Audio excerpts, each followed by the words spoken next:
Hi everyone and welcome back to the Zombies. In today's video I'll show you a really easy way to deal with a new Dark Aether solo. This time it will be a regular Dark Aether so that the pressure of time and extra threat don't distract us from learning the map. Obviously, before getting into the Rift, you'll need to unlock it. If you're not sure how to do it, a link to that guide will be in the description. Now, once we load onto the map, and before we do anything else, let me show you the most important thing to learn about the final Dark Aether, the navigation. With all the floating islands, jumping platforms and so on, it can be extremely confusing and easy to get lost in. But all you need to do to never get lost again is remember the location of just one island that I'm showing you. It's visible from most of the map and has a mega jump pad at the top that launches you so high in the skies that you can land absolutely anywhere on the map.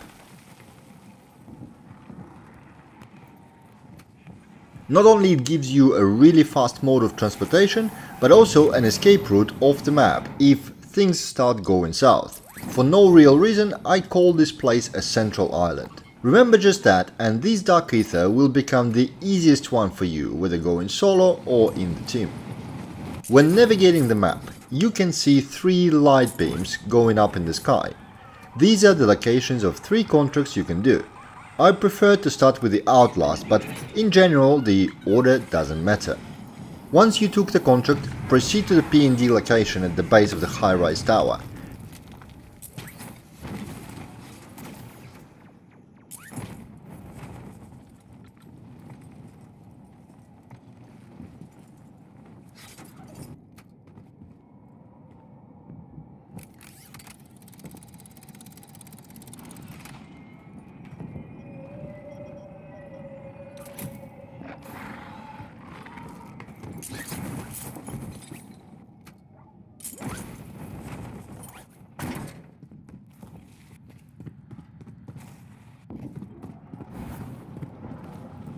Activate it as usual and start running around, trying to avoid the zombies and kill some. I highly recommend placing a sentry gun here, as somewhere around halfway through the contract a boss mimic spawns that will electrocute you and is extremely annoying to deal with without a sentry. Now, while I'm busy running around in circles, let's talk loadout quickly.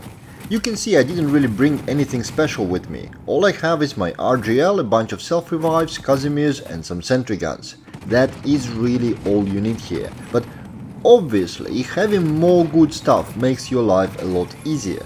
Golden plates and mags of holding are particularly useful since they remove the 2 most tedious and dangerous tasks in your run: reloading and replating all the time. Replating and collecting the plates is extremely important here. If you ignore this, you'll be down non-stop and will burn through any amount of self-revives you could bring extremely quickly. Another thing that is worth bringing is a secondary gun. What it is up to you. It can be something high-powered for dealing with special and elite zombies, VR11 for fixing the ACR in Escort, or a Scorcher for additional mobility. Up to you, just remember that none of that is a prerequisite for your run. You can also experiment with your main gun. RGL is great, but so are the crossbow and the bow when used with explosive arrows. The reason I prefer RGL is that it's much better in crowd control, with continuous fire and 0 delay explosions, but it does lack a kick against the bosses when compared to its arrows-based alternatives. Needless to say though, whatever you bring, it has to be legendary and punch 3. Anything less than that will not produce sufficient killing power when playing solo.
The second contract I usually take in my Dark Aether run in Al Mazrah City is an Escort, and that's only really to free up some of the inventory by using the sentry guns and Casimirs, so I have where to put the rewards.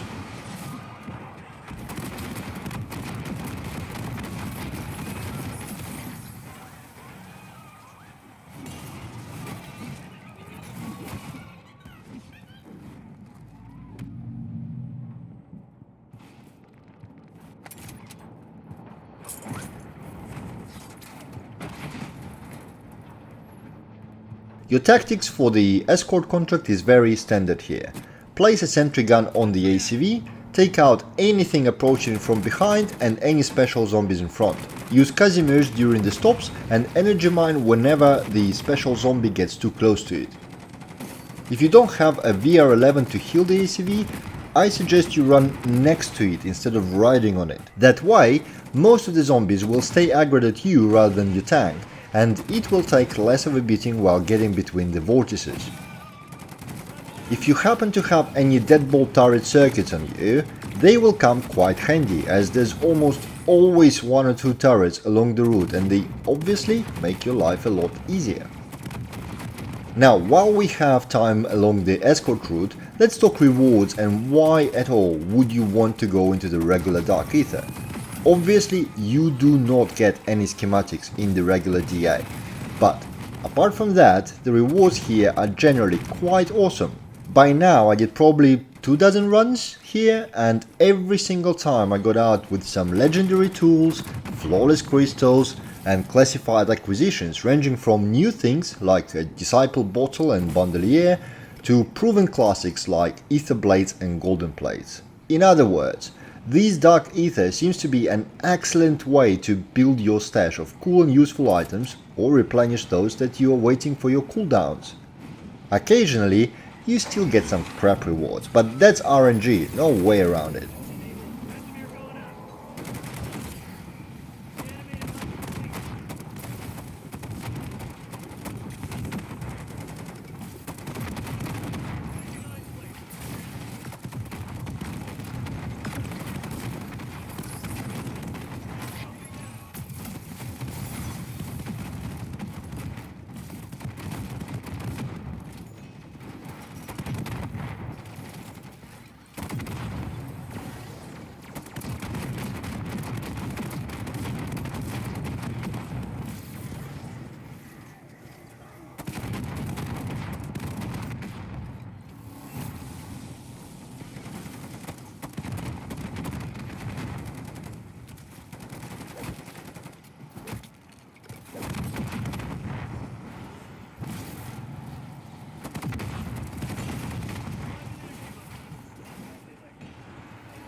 The Escort Contract has 4 phases in these Dark Aether, and the last phase always spawns a boss. In the case of regular Dark Aether like I'm doing now, it's simply a Mega Abomination.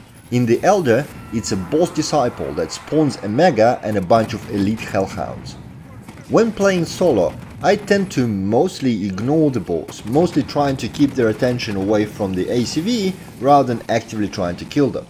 Then once the contract is finished, I grab the rewards and let them be.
The last contract is the Spores control. The bunny for it is located at the top of the crane and you can actually grab it while flying past, which is what I did many times before. But surely, when it comes to recording the footage, I can't grab it for the life of me.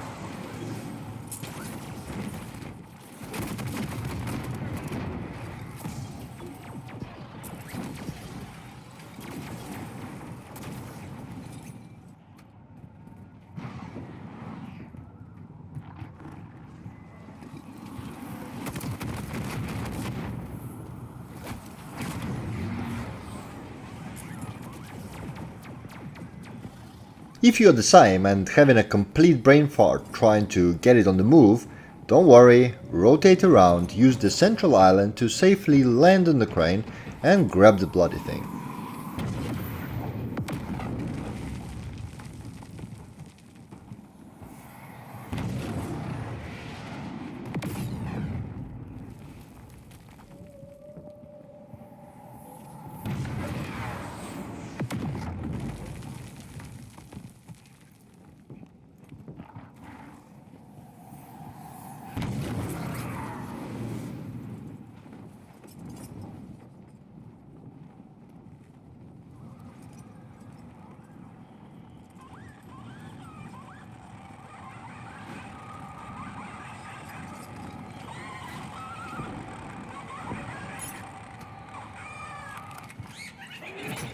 Your box with inhibitors is located between the 2 high-rise towers and the first spore is at the same location nearby.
Then your next spore is conveniently right on the central island, and you can then use the jump pad there to get to all remaining spores too. They are actually clearly visible as you parachute down, and you can also mark them on the map if you want to.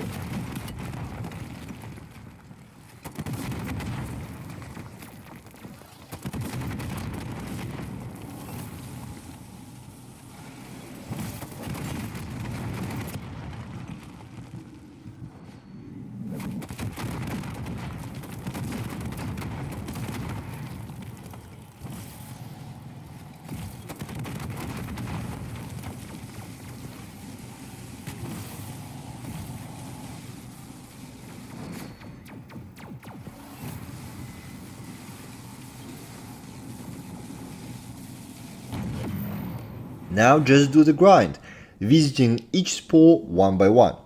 Obviously, if you have a Scorcher, you can just hop between them, but the presence of Central Island really solves this problem for you. This Dark Aether map is the one where Scorcher is needed the least of all, so don't sweat it if you don't have one. All the same tactics I show here work in the Elder Aether too.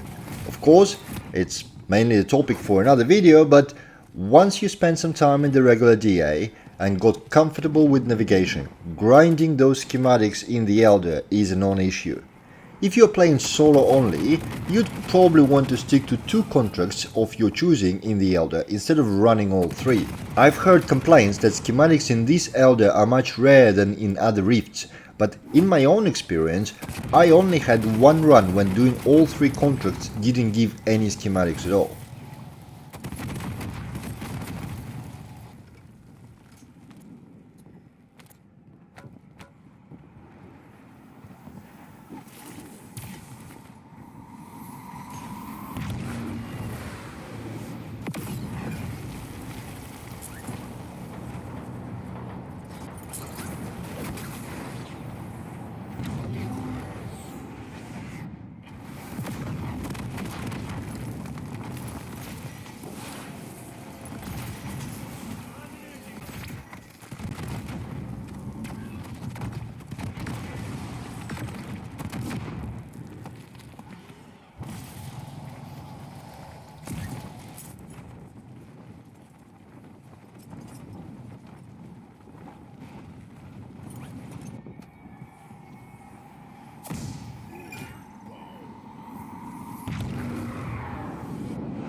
Once you're done with the last contract, you can safely exfil the map.